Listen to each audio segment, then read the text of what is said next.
Ciao, everyone. Well, I made it to Italy and I'm here with my daughter. We made it on the Tuscan coast. We're here in San Vincenzo. This is our balcony view I wanted to share with you. And we're eating al fresco every day. And I wanted to share our recipe that I came up with when I went to the supermarket.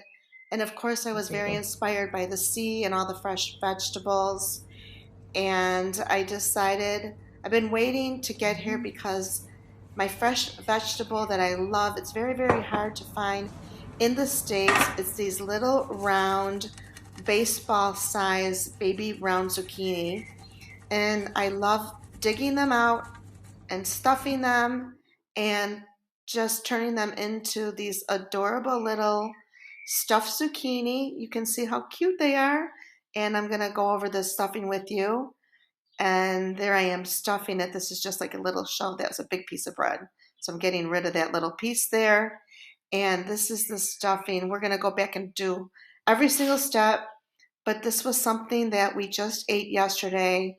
And everything's better when you're eating al fresco by the Tuscan Sea. I'm not going to lie. It's just been so great to be here with my daughter. And as promised, I'm sharing great recipes with you from the Tuscan coast.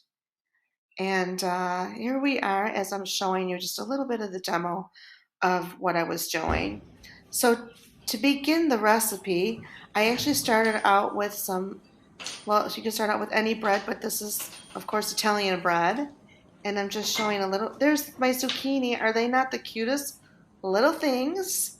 So I found a tomato. I'm going to stuff that too. I'm soaking the quinoa. This is actually lentil quinoa. You can find all different kinds of quinoa that you soak in hot water and then it's ready to go. So I'm going to begin my filling with my bread. It's still fresh bread, but it was a day old. And then I broke it apart. I added a little bit of milk. And then I'm beginning my stuffing. I'm starting with a beautiful fresh heirloom tomato that we got from the grocer. In Italy, most of the time, you're going to find everything farm to table. Everything's local, fresh, and delicious, really. So I cut up a tomato. I'm grating, actually, this is fresh Pecorino cheese, fresh Pecorino cheese. You can go in and grate it finer. In this particular part, I decided to give it like a little bit of a fuller slice, grated slice. So I do like quite a bit of it. I am gonna go ahead and give you all the instructions at the bottom, as I always do, of my YouTube channel. So continuing with the filling, I'm adding fresh parsley. A lot of times I don't measure it, but I will have general measurements below for you to follow. I just like to sometimes go a little overboard because I like to have extra, because even if I have extra, I could save it for the next day or put it in the freezer for a couple days, take it out, stuff it, use something else that I have on hand to stuff.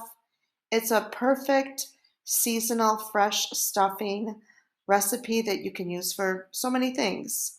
As long as you have fresh ingredients, you really can't go wrong. I'm cracking fresh eggs from the farm. I have to say that yellow yolk is awesome. It's more orange than yellow a lot of times here. I'm chopping up, this is the only meat in this stuffing. It's a piece of mortadella to just add a little bit of flavor to the mix. And you're just going to go in slowly, and pretty soon I am going to show you how to cut the zucchini as well. A pinch of salt. I don't need too much because it's in the bread and it is in the pecorino. I do love my crushed pepper, so definitely want to give a nice little twirl of that in there. It's not overpowering, but just enough. I remembered I needed to add a chopped piece of garlic because that also adds another layer of flavor. My lentil quinoa is ready. And even though I use lentil quinoa, there's so many different types of quinoa that you can use. Also, sometimes I'll use orzo pasta. I could use rice.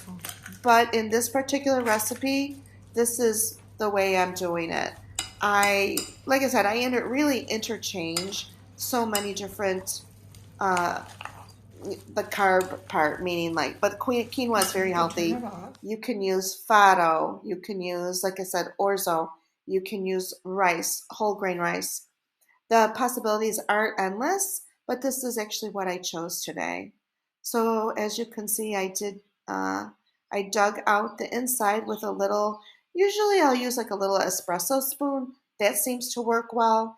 If you happen to have one of those grapefruit spoons that on the edge has little teeth, that also is a small spoon. It'll help you dig out the center without going all the way too deep. Be very careful not to dig too deep where you're actually going to hit the bottom and make a big hole underneath because you don't want to do that. And as you can see, I'm just very, very, very lightly packing the filling. I like to make it nice and full and high, and they're just so cute. So they came adorable. In this instance, I only had a few to demonstrate. And there's the tomato. I dug out the tomato as well, leaving a lot of the hardiness behind. So you can taste that tomato when it's going to roast in the oven. And this time I'm going to put it, I have my daughter has a cast iron skillet. We brought this to the sea for our little summer escape here. And I just love how it cooks in the cast iron skillet. So you definitely want to go ahead and drizzle a nice amount of really good quality olive oil. Sticking with our theme, we're using a Tuscan olive oil. I'm not sure directly what farm this comes from. However, it's a really nice quality olive oil that we chose from the grocery the other day. And I do like to I saved a little cheese to top it off with just before it's going to roast in the oven. I do start out with it uncovered at about 375 for about a half hour. And then I will cover it and I let it roast for another half hour covered with foil, parchment paper first, then foil over. And I'm really demonstrating how many versatile things you can do. I had what we call bietole in Italian. Um, I believe that's Swiss chard. So I took the Swiss chard. I had washed it previously. And this is actually an experiment for me. I'm going to stuff the Swiss chard with my filling mixture because I did have a lot extra, and I actually have a lot of Swiss chard. So this is a second recipe. Again, as you know, sometimes I love to do two-in-one recipes that you can just go ahead and have something from the one recipe and roll it over into a whole nother dish. Especially in the summer, a lot of times you want to do two for one. You don't want to spend all that time in the kitchen and miss out on all the fun. Especially when you're by the sea, we try to sit outside and be by the sea as much as possible. So I'm making do with what we have because a lot of things here in the home that we're in right now, it has not a ton of supplies, but I'm making it worth it. Found a little adorable loaf pan, and I was able to fit 5 of the the stuffed Swiss chard in that pan. And then you know what? I added red onion, give that a nice amount of flavor in there, season it with more olive oil, a little bit more sea salt, and you're going to go ahead and cover this and put it in the oven for about 45 minutes.